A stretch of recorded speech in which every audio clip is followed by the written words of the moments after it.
आपको यही बताना चाहूंगा मैं कि आप लोग आज 13 स्टेप्स कंप्लीट कर चुके हैं एंड 14 स्टेप के अंदर जाने वाले हैं।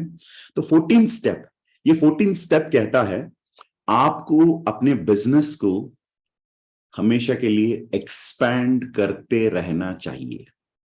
सो इंडस विवा के अंदर मेरा काम, आपका काम, साइदा मैम, विक्रम शोरी जी, हर किसी का काम क्या है? हमारा बेसिक काम ये है कि हमें एक एवर एक्सपैंडिंग रिटेलर्स का नेटवर्क बनानी है। Let me repeat that, ever expanding retailers network. इसका मतलब है एक तो हम खुद रिटेल करते रहेंगे products, in world class products को हमें रिटेल करते रहना चाहिए, और अपने बिजनेस के अंदर जो भी कस्टमर्स बनते हैं उनको रेगुलर सर्विस देते रहना चाहिए, और जो कस्टमर से हमारी तरह रीसेलर या डायरेक्ट सेलर बनना चाहते हैं, इस कम्युनिटी के अंदर आना चाहते हैं, उनको हम कम्युनिटी के अंदर ले लें, और इसका मतलब है उन्हें हम एनरोल कर लें अपनी ऑर्गेनाइजेशन के अंदर। और आज का स्टेप जो है ये इसी बेसिस पर बनाया गया है। और step number 14 for all of you is, the step number 14 says practice rule 3, practice R3। और इसके बारे में तो मैं अलग अलग स्टेट्स में, like for example last Saturday I was in Surat, before last Saturday I was in Delhi, and after Saturday event I flew to Guwahati and I was there on Monday and Tuesday, and अभी वापस बैंगलोर आ गया हूँ, और आज रवाना होने का time आ गया है। आज मुझे इस सेशन के बाद इमीडिएटली पैकअप करना पड़ेगा because I am flying to Goa for a 3 days boot camp. So हर जगह पर आज की तारीख में मैं रेगुलरली इस सब्जेक्ट पर बात कर रहा हूं, तो लोगों को इसकी इंपॉर्टेंस जो है वो थोड़ा सा आज इस वेबाथॉन सीजन 9 के अंदर स्टेप नंबर 14 के अंदर मैं थोड़ा सा लेकर जाना चाहूंगा, और इसकी महत्व और इंपॉर्टेंस जो है मैं समझाना चाहूंगा। अब प्रैक्टिस R3 को जानना एक अलग बात है, R3 को प्रैक्टिस करना एक अलग बात है। R3 का मतलब हो गया रूल 3, जिसको हम कहते हैं रूल 3, जो VRO के अंदर आज की तारीख में एक very very important and vital content बनाकर हमें बताया जा रहा है, एजुकेट किया जा रहा है। And what is this R3? R3 is nothing but the combination of 3 rules. Rule 1, Rule 2 and Rule 3. 3 नियम, ऐसा नियम हमें बताया जा रहा है जो हमें अपने बिजनेस को एक्सपैंड करने के लिए हमेशा के लिए प्रैक्टिस करना पड़ेगा। कब तक प्रैक्टिस करना पड़ेगा? मैं तो कहूंगा कि till you move from left quadrant to right quadrant you have to practise this. अच्छा, कब मुझे पता चलेगा कि मैं लेफ्ट क्वाड्रेंट से राइट क्वाड्रेंट पहुंच चुका हूं या पहुंच चुकी हूं? आपको पता चलेगा कि जब आप एग्जीक्यूटिव डायमंड रैंक पर पहुंचेंगे, तब आप अपने आप को कह सकते हैं या कंफर्म होता है कि आप लेफ्ट क्वाड्रेंट से राइट क्वाड्रेंट पहुंच चुके हैं। और लेफ्ट क्वाड्रेंट से राइट क्वाड्रेंट पहुंचने तक ये हमें लगातार फॉलो करना पड़ेगा। और मैं तो यही कहता हूं कि मैं आज भी इस रिक्रूटमेंट का प्रोसेस जो है उसको मैंने स्टॉप नहीं किया। आज भी मैं लोगों को रिक्रूट करता हूं, लेकिन डायरेक्टली नहीं, इनडायरेक्टली रिक्रूट करता हूं, और ये मैं प्रैक्टिस करता हूं अभी भी, और पहले भी मैं करता था। और R3 का इंपॉर्टेंस आज मैं थोड़ा सा डेप्थ में बताना चाहूंगा। देखिए, we are here in Indus Viva, हमारा जो मेन रिस्पॉन्सिबिलिटी या मेन रोल जो बताया जा रहा है यहाँ पर, it is to build an ever expanding distribution network, ever expanding retailers network. अब देखिए, इंडस विवा के अंदर हम कस्टमर्स नहीं हैं। अगर हम कस्टमर्स हैं इंडस विवा के अंदर या कंज्यूमर्स हैं, तो हमें ज्यादा टेंशन लेने का जरूरत नहीं है, हमें इतना ज्यादा एंगेज होने की जरूरत नहीं है इस बिजनेस के अंदर। You can just open your iPulse bottle and you can just sip your iGlow and you can just use your eye care. Products को यूज करते हुए हम कंज्यूमर रह जाते हैं। But if you want to move to the next level from being a consumer, अगर consumer से next level में आप जाना चाहेंगे, that level is called being a retailer, which we call as the VR, that is called as Viva Retailer.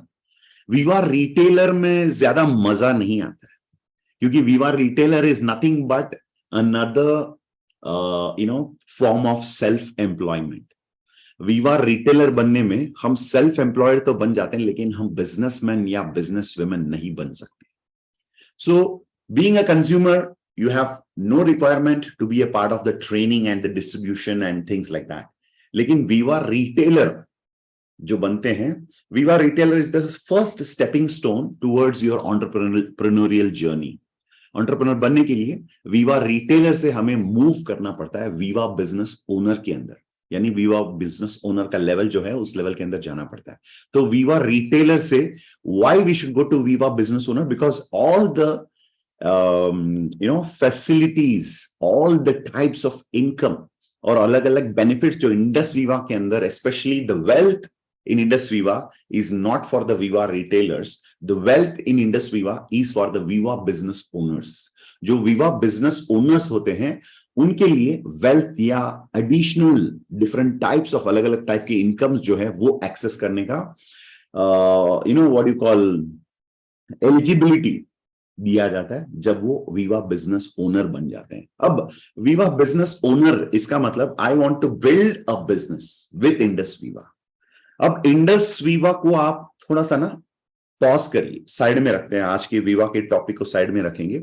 चलिए हम किसी एक कंपनी के बारे में बात करते हैं.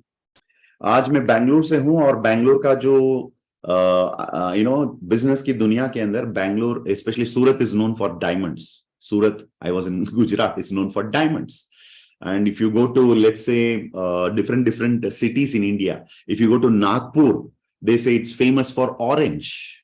Nagpur is famous for orange, and different places are well known for different things. Like for example, Mangalore की अगर हम बात करें, not Bangalore, Mangalore, M for M, right? Mango, so Mangalore. So Mangalore is known for lot of entrepreneurs in the field of hotel industry. Hotel industry जो है, hotel business, उसके अंदर काफी सारे एंटरप्रेन्योर्स मैंगलोर से हैं और मैंगलोर को बिलोंग करते हैं. तो Mangalore is well known for producing entrepreneurs in the hotel industry, right? And now let's talk about Bangalore.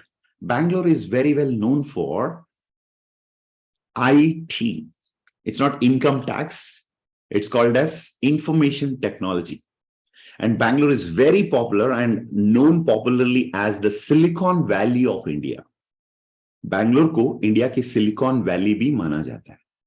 And India की सिलिकॉन वैली इसीलिए माना जाता है क्योंकि highest number of IT companies, of course, once upon a time was concentrated in Bangalore, and today we have many hubs coming up in India apart from Bangalore. So today I don't know what is the current status, but then last 20 years, 25 years, Bangalore is well known for IT. और IT की हम बात करें, किसी ने यहां पर type किया कि Chandigarh is city, beautiful city. अच्छा, yes Sonia ma'am, I agree with you. And Bihar is known for litchi, Rohtak is famous for rewari and gajjak. अच्छा, good, nice. And yeah, people are sending me so many messages. Thank you all of you. Thank you Modashri ji, thank you Pushpa ma'am. Yes, so Bangalore is known for IT, and IT कंपनियों की बात करते हैं तो we talk about one rags to riches story, a very very famous story, and I think most of you know this story, the story of the lovely foundational times of the company called Infosys. Infosys is a company जिस company की शुरुआत हुई बैंगलोर से. And of course, they are based out of Bangalore, and they have grown to such a big, giant level from this beautiful Bangalore city. And even today, I think most of their operations they are doing from Bangalore, and they also have many different centers. और Infosys की अगर हम बात करें, Infosys was started by Mr. Narayan Murthy. उनके spouse जो आज काफी पॉपुलर हैं, विमेन एंटरप्रेन्योर्स को, विमेन्स को एम्पावर करने के लिए काफी कुछ करते हैं. बहुत ही सोशल मीडिया पर भी उनकी वीडियोस आपने देखा होगा कि मिसेस सुधा मूर्ति जो बहुत ही फेमस हैं, तो उनके हस्बैंड नारायण मूर्ति, जिन्होंने इन्फोसिस की शुरुआत की almost 35 years, 40 years ago, and he started with the money borrowed from Sudha Murthy madam, right? तो ये कहानी हम लोगों को पता है, लेकिन मैं आज रिक्रूटमेंट को लेकर थोड़ा सा यहाँ पर कनेक्शन लेकर आना चाहूंगा. नारायण मूर्ति started his journey as an entrepreneur in the IT world by starting a company, जिस कंपनी का नाम है Infosys, and he started with few of his friends कुछ लोगों के साथ उन्होंने शुरू की, and today they have grown to a strength of probably I was told 1 lakh plus people, right? उनकी शुरुआत हुई थी with about few friends, I would say 4-5 friends, and today they are a big giant with 1 lakh people. अब देखिए, किसी भी company की growth अगर आप देखते हैं, it may be Reliance, it may be Tatas, it may be the Infosys, Wipro, right, Jindal, तो किसी भी कंपनी की जब बात करते हैं, there are people connected to that company, and वहां पर लोगों की जरूरत पड़ती है, because that is when they can give more output, ज्यादा आउटपुट दे सकते हैं। चलिए अब we will come back to Indus Viva. Indus Viva के अंदर आप भी अपनी आईडी के अंदर you are the CEO of your organisation. आप अपनी ऑर्गेनाइजेशन के खुद के कंपनी की सीईओ हैं। आपको आज से कम ये मानना होगा कि I am the CEO of my organisation. और आज का आपका जो स्थिति है, आपकी जो परिस्थिति है, आपकी जो सिचुएशन है, ये फाइनल सिचुएशन नहीं है। This is the beginning of your journey, right? आप किस लेवल तक लाइफ में पहुंच सकते हैं, स्पेशली डायरेक्ट सेलिंग के अंदर, ये डिपेंडेंट है आपकी स्किल सेट पर। और स्किल सेट यानी you have to learn lot of skills. आज हमारे जो ब्यूटीफुल होस्ट साइदा मैम आज कह रहे थे कि we need to learn a lot of knowledge, we need to learn a lot of things and a lot of principles about business. Yes, she said it right. You come into this business, जब इस business के अंदर कदम रखते हैं, तो we are coming from different backgrounds. You may be an advocate like Saida ma'am, you may be a businessman, you may be a self-employed, you may be a student. तो आपका background कुछ भी हो सकता है, लेकिन जैसे ही आप इस कुर्सी पर आकर बैठते हैं, called as the Viva business owner, you are a business owner. और आपको भी एक संस्थापक यानी एक फाउंडर की तरह सोचना पड़ेगा। There is a magazine called Founder, right? Very famous channel, FOUNDR, not DER. You can follow that YouTube channel also, Founder, जिसके अंदर बहुत सारे कंपनियों के फाउंडर्स के बारे में वीडियोस बनाकर, इंटरव्यूज और उनके वीडियो सब कुछ वहां पर शेयर किया जाता है। FOUNDR, founder, right? तो you are the founder of your organization, और आपको भी एक सीईओ की तरह, एक फाउंडर की तरह सोचना पड़ता है। और इंडस वीवा के अंदर who are you? You are a mini entrepreneur. You are a mini entrepreneur connected with major entrepreneur, जो हमारे कंपनी के सीईओ एंड चेयरमैन, जो इस कंपनी के टॉप सीईओ एंड हमारे CEO and chairman, top management, उनके साथ you are a partner. You are not an employee of Indus Viva. आप इंडस वीवा के अंदर एम्प्लॉय नहीं है। You should not think like an employee. And आप इस कंपनी के अंदर you are not a customer, just consumer, but you are an associate. Associate का मतलब you are an entrepreneur connected with the company, our company's chairman and CEO as an entrepreneur. और हमें यहां पर एक entrepreneur की तरह सोचना पड़ता है, और हमें काम भी एक entrepreneur की तरह करना पड़ता है। और अगर हम बात करें स्किल सेट की, once you are an entrepreneur, you need to learn and become a complete big entrepreneur. और एंटरप्रेन्योर बनने के लिए हमारे अंदर जो स्किल्स की हम बात करते हैं, let's say retailing skill, recruitment skill, organising skill, communication skill and promotional skills, the 5 basic skills of an entrepreneur. जब आप पांचों स्किल्स अपना लेते हैं, तब आप इस बिजनेस के अंदर you can be called as a complete entrepreneur, and इन स्किल्स के जरिए आप अपना एम्पायर, अपना साम्राज्य खड़ा कर सकते हैं। चलिए हम स्पेशली इतिहास के अंदर चलते हैं।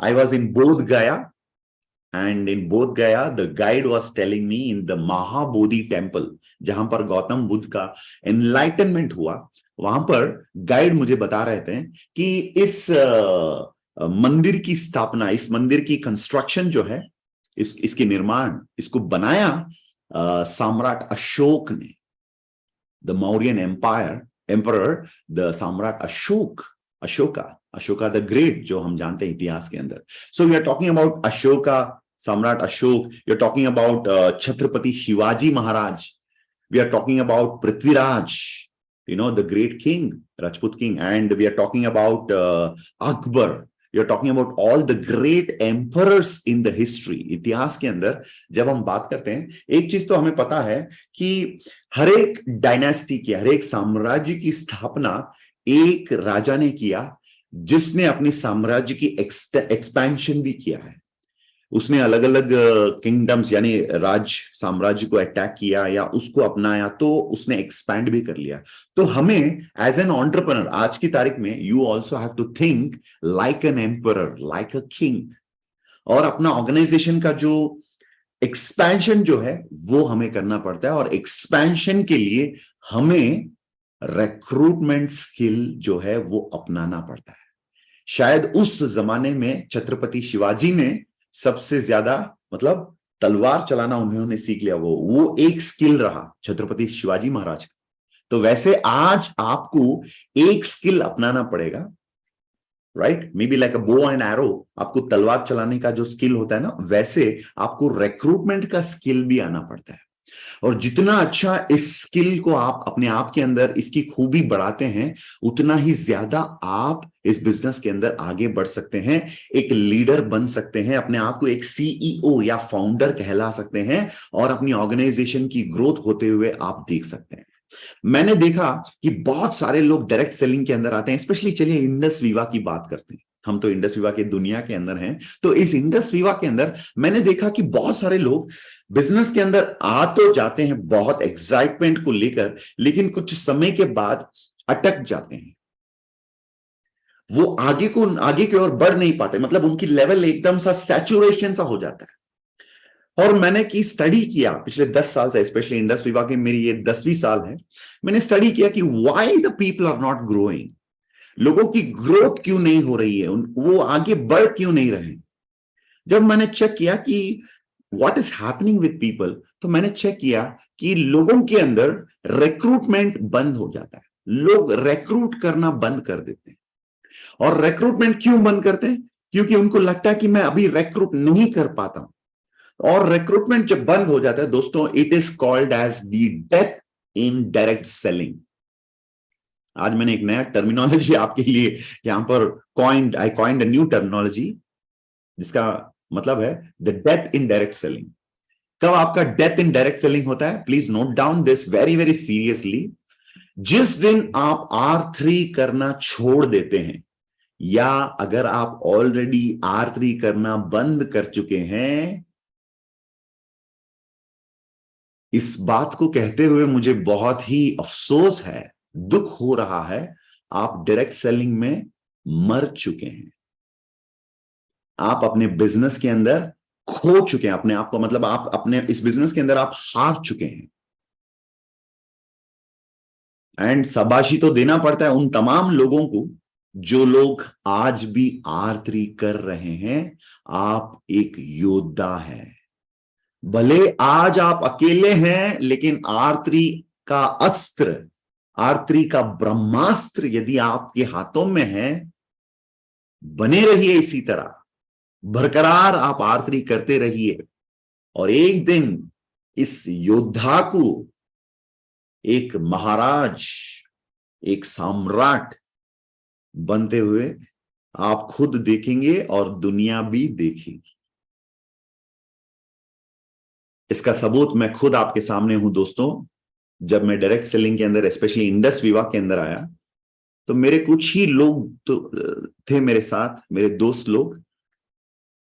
दोस्त तो इतने थे, दुश्मन तो इतने हो गए थे, और दोस्त कम हो रहे थे और दुश्मन ज्यादा हो रहे थे, और लोग मेरे मुझ पर हंस रहे थे, हंसी मजाक कर रहे थे और ट्रोलिंग कर रहे थे। तो लोग चाहते थे कि ये साला मतलब मेरे बारे में खुद मैं कुछ कह सकता हूँ, राइट? तो लोग इंतजार कर रहे थे, ये प्रेम तू बिजनेस में कब मरेगा रे, तुझे बिजनेस में मरते हुए मैं देखना चाहता हूं। और मैं तो हार मानने वालों में से नहीं हूं।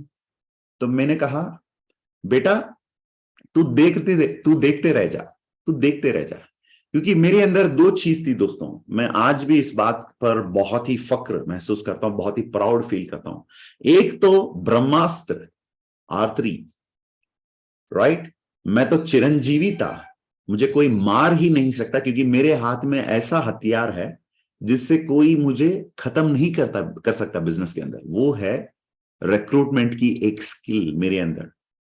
मैं जानता था कि जब तक मैं रिक्रूट कर लूंगा, जब तक मेरे अंदर ये क्षमता है, रिक्रूट करने की शक्ति है, कोई मुझे रोक नहीं सकता, टोक नहीं सकता। एक तो मेरे अंदर एक ऐसा अस्त्र, ब्रह्मास्त्र R3 करने का एक एक क्लैरिटी मैंने पाया।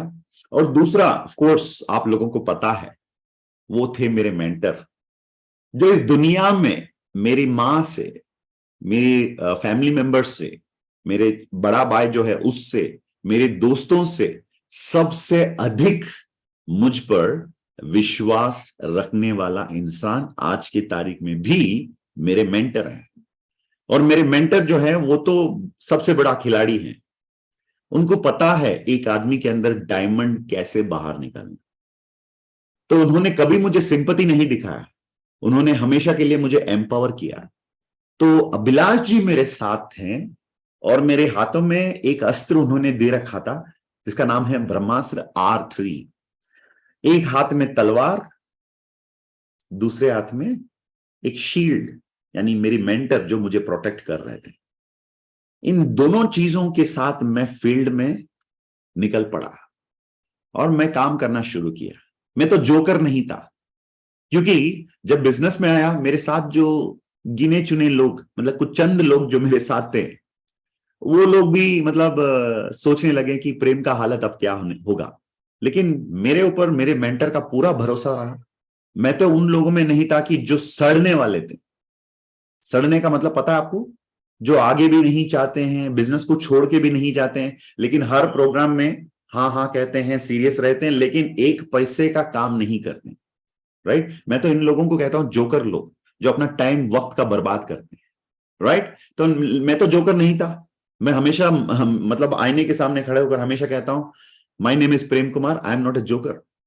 मैं जोकर नहीं हूं, अपने आप को मैं एक वॉरियर मानता हूं। तो मेरे हाथ में ये तलवार और ये अस्त्र, मेरे पास ब्रह्मास्त्र यानी R3, और मेरे मेंटर का विश्वास मेरे ऊपर, इन दोनों चीजों के साथ इंडस विवा के प्लेटफॉर्म पर खड़े होकर इस मैदान पर जंग लड़ने के लिए मैं तैयार हो गया। और दोस्तों, जीरो से शुरू किया मैंने इंडस विवा को। कहां से शुरू किया? जीरो से। आज मैं आपके सामने खड़ा हूं और बात कर रहा हूं यहां पर as a royal black diamond ambassador. VAC member एक बार नहीं, दो बार नहीं, कोई तो लक में एक बार हो सकता है VAC मेंबर। हम उस कैटेगरी से नहीं हैं। राइट? 10 बार VAC के अंदर मुझे सेलेक्ट किया गया। और मैं गारंटी देता हूं 2023 का छोड़ दीजिए, 24 की VAC में मेरा नाम ऑलरेडी है। राइट? हम इतना मेहनत करते हैं और हमें पता है क्या करना चाहिए, इसीलिए हम इस बात को इतना कॉन्फिडेंटली आपको कह पा रहे हैं। अगर आपके पास मतलब R3 करने की शक्ति है और आपके मेंटर का एक हाथ है, उनकी आशीर्वाद है, उनकी गाइडेंस, मार्गदर्शन पर चलेंगे, तो आपको कोई रोक नहीं सकता है। वरना दोस्तों, मैं आपको आज, कुछ लोगों को लगेगा दिल पे, मैं चाहता हूं जोर का झटका जोर से लगे। और मैं आज सच कहना चाहूंगा, मैं आज एक एक कोर्ट में जज साहब के सामने जो कहते हैं ना, सच ही कहूंगा, सच के सिवा और कुछ नहीं कहूंगा। मुझे आज सच कहने दीजिए। अगर आप इंडस विवा कर रहे हैं और आपके पास R3 करने की ताकत नहीं है, तो कृपया आप विवा के अंदर अपने सपनों को भूल जाइए। इधर अपना टाइम वेस्ट मत करिए, क्योंकि आप R3 के बिना कहीं पहुंच नहीं सकते हैं। अगर आप R3 नहीं कर रहे हैं, इसका कारण यही है, या तो आप लेजी हैं। मैं आपको लेजी तो कह नहीं सकता हूं, सुबह 7 बजे आकर इधर यहां पर आप इस वेबथॉन के अंदर शामिल है मेरे साथ, तो आप लेजी हो ही नहीं सकते। हाँ, शायद आप थक चुके हैं, शायद आप कंफ्यूज हो चुके हैं, शायद आपके अंदर कहीं ना कहीं आत्मविश्वास थोड़ा सा हिल गया होगा। किसी ने आपको डरा दिया होगा, किसी परिस्थिति ने आपको डरा दिया होगा, या आप अपने आप पर कॉन्फिडेंस खो चुके होंगे। लेकिन दोस्तों, एक चीज मैं आपको समझाना चाहता हूं, अगर बिजनेस में आगे के और कदम नहीं रख रहे हैं, आप ये मत सोचिए कि आप वहीं के वहीं खड़े हैं। समय तो आगे जा रहा है, तो आप पीछे पड़ रहे हैं, आप पीछे की ओर जा रहे हैं और अपना टाइम वेस्ट कर रहे हैं। या तो खुद को एक बार ठोक लेना और कहना, चल उठ, आज से आरती कर, या खुद को माफ कर दो कि मैंने गलती से इंडस विवा में आकर अपना टाइम वेस्ट किया, मैं अपना टाइम आज से वेस्ट नहीं करना चाहता हूं। मैं कहूंगा कि आप कम से कम, जैसे हमारे प्रधानमंत्री जी कहते हैं, एक प्याज, कांदा, सूरत में लोग बोलते हैं कांदा, राइट, प्याज पकोड़ा का एक ठेला लगा लो कहीं पर, वो आपके लिए ठीक है। नहीं तो नौकरी में चले जाओ, क्योंकि कुछ लोगों को नौकरी में सर पे ठोक ठोक के जो बॉस कहता है उसकी आदत पड़ जाती है। यहां पर इंडिपेंडेंटली काम करने का औकात नहीं रहता है कुछ लोगों का, और कुछ लोगों का इंडिपेंडेंटली सोचकर काम करने का, एंटरप्रेन्योर बनने का, मतलब क्या बोलूं मैं, काबिलियत नहीं रहता है। तो या तो R3 को शिद्दत से करो, जैसे सचिन तेंदुलकर बैट लेकर मैदान में उतरते हैं, राइट, और PV सिंधु अपने बैट लेकर खेलने चलते हैं, वैसे आपको R3 का अस्त्र लेकर फील्ड में, मैदान में उतरना पड़ेगा। अगर R3 कर नहीं पा रहे हैं तो आप अपनी टाइम वेस्ट कर रहे हैं दोस्तों। उन तमाम लोगों से मेरी रिक्वेस्ट है, या तो विवाह करो R3 के साथ, R3 के बिना विवाह आपके लिए एक आधा अधूरा, मतलब आधा अधूरा एक कहानी रह जाएगी। तो इसमें अपनी टाइम को वेस्ट मत करिए। अगर आपके अंदर डर है, या तो डर को खत्म करो, नहीं तो खुद खत्म हो जाओ। आपके अंदर शक है, या तो शक को खत्म करो, वरना शक के साथ खुद खत्म हो जाओ। आपके अंदर कुछ सवाल है जिसकी जवाब नहीं मिल रहा है, चैट जीपीटी से पूछ लो। कौन है चैट जीपीटी? खुद के अपलाइन मेंटर के साथ बैठना, इस खोपड़ी को खोलकर उसके अंदर जो मैकेनिक सेट जो स्टक हुआ है उसको तेल लगाना, थोड़ा सा खोपड़ी को सेट कर लेना, और R3 को सीरियसली करना। अगर ये नहीं कर पा रहे हैं और हर कार्यक्रम में आते हैं, खूब ताली बजाते हैं, आपको तो मेंबरशिप भी नहीं मिलने वाला है ऑल इंडिया क्लैपिंग एसोसिएशन के अंदर। तो प्लीज कृपया आज मेरी विनंती है, step number 14, step number 14 says practise R3। आपके टीम के अंदर किसी के साथ आज से काम करना है, सबसे पहले उसके साथ जाकर बैठकर चेक करना कि उसके पास ये एग्जीक्यूटिव प्लानर है कि नहीं। इसको लाने के लिए हिमालय पर्वत पर चढ़ने की जरूरत नहीं है, वाइब्रेंट विवा से मिल जाती है, अपलाइन से मिल जाती है। तो एक प्लानर मंगवाना और लिस्ट बनवाना, फिर एसोसिएट के साथ काम करना। अगर किसी के पास प्लानर नहीं है, उनके पास लिस्ट नहीं है, तो उनके वक्त और आपका भी वक्त इंडस विवा में बर्बाद मत करियो, ये मेरी विनंती है। R3 के बिना किसी के साथ काम की बात तक मत करो। तो अगर आप सीरियस हैं, खुद की लिस्ट आज चेक करने का वक्त आ गया है। आपके टीम मेंबर सीरियस है कि नहीं, बातों से नहीं, उनकी कर्म से हमें पता चलता है। अगर उन्होंने करने के लिए वो खुद तैयार हैं R3, तो वो सीरियस हैं, उनके साथ आप टाइम स्पेंड करिए। अगर R3 करने के लिए वो रेडी नहीं है, उनकी आरती उतारिए और उनको कहिए आप कुछ और कर लीजिए। क्योंकि मैं तो यही करता था पहले, जब बैंगलोर में मैं बिजनेस स्टार्ट किया था।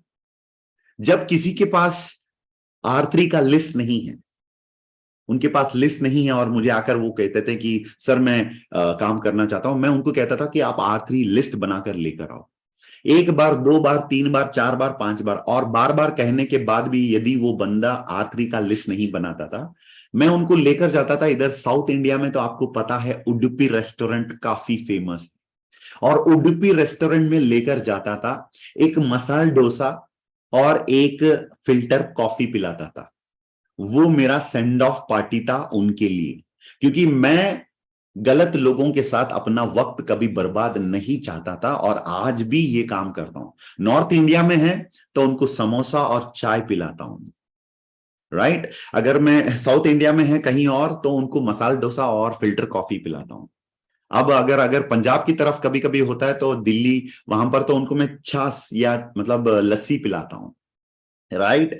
तो आपके टीम में जो जोकर लोग हैं उन लोगों को आज ही चेक करना, अगर वो सीरियस नहीं है उनको सीरियसली बोल दीजिए, भाई बहन मैं आपकी बहुत इज्जत करता हूं, लेकिन बिजनेस के अंदर मेरा कोई मतलब मतलब क्या बोलूं, मैं सीरियस हूं बिजनेस के अंदर, मैं बिजनेस के अंदर अपने लाइफ के साथ में खेल नहीं सकता हूं। इसीलिए अगर आप लिस्ट रेडी नहीं कर पा रहे हैं तो मुझे माफ करिए, मैं आपके साथ अपना टाइम आज से नहीं दे सकता हूं। ये कहने की अगर आपके अंदर हिम्मत है तो आज खुद को आईने के सामने खड़े होकर आप खुद को एक योद्धा की तरह महसूस कर सकते हैं, if you are a warrior.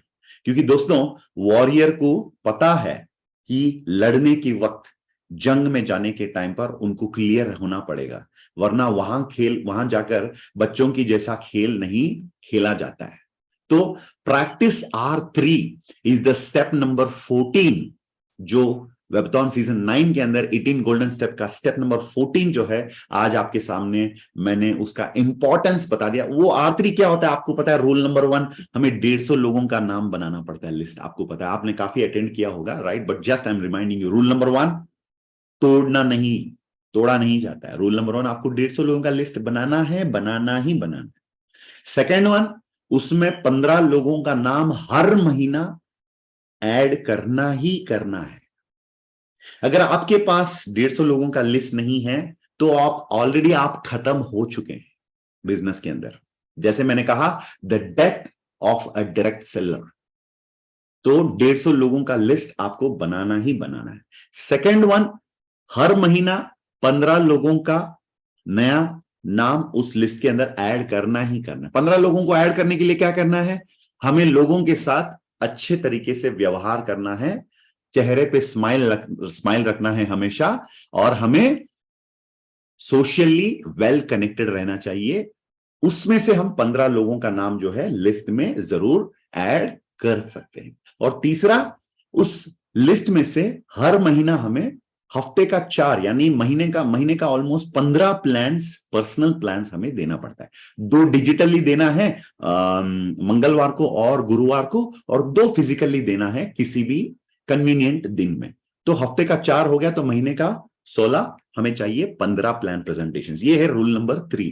Rule 1, rule 2, rule 3। ये रूल 1, 2, 3 को जानना बहुत आसान है, लेकिन इसको लोग करते नहीं, और इसको जो नहीं करते वो बिजनेस में जाके आगे मरते हैं, राइट? तो मैं नहीं चाहता हूं कि आपकी डायरेक्ट सेलिंग की कैरियर खत्म हो, इसीलिए मैं इन चीजों को सीरियसली कह रहा हूं। आज कुछ लोगों को दिल पे लगा होगा, प्लीज मेरी बातों को लाइटली मत लीजिए। अगर नहीं लगा तो इसका वीडियो मैं अपलोड कर दूंगा यूट्यूब पर, फिर से एक बार सुन लीजिए, तब तो कम से कम दिल पे लगना चाहिए। जब तक दिल पे नहीं लगता है, जब तक आप लिस्ट बनाने के लिए मजबूर नहीं होते, तब तक इस वीडियो को देखते रहिएगा।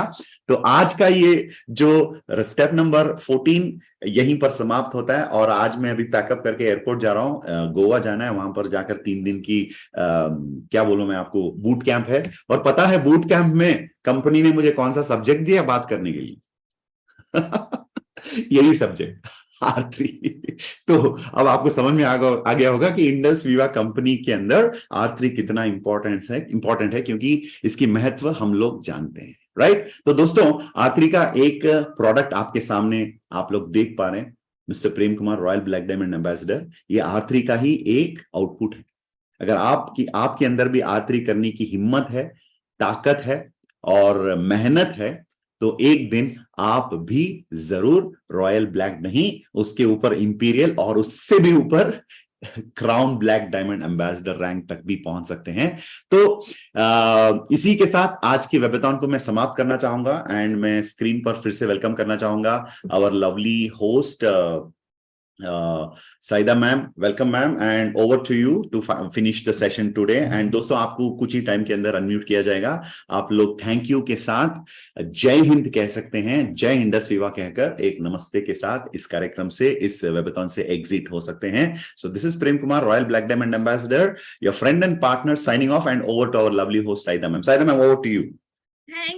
Thank you so much, sir, for a wonderful session. Yes, step 14 is a very important session and important step to do identify ourselves as an entrepreneur. हम लोग as an entrepreneur के लिए हिसाब से अगर हम लोग काम करना चाहते हैं तो रूल 14 बहुत ही important है। और सर आज जो आपने इतने ब्यूटीफुली हम लोगों को एक्सप्लेन किया कि importance of rule 3, yes, we should follow each and every direct seller in network marketing industry should follow these rules, and if these rules are followed, then definitely no one will be unsuccessful. Everyone will be successful as you are. So yes, you are the most important example of the following of these rules. So yes, I hope each and everyone will follow this step 14, this rule 3, and definitely we are going to succeed one day. And with this, we are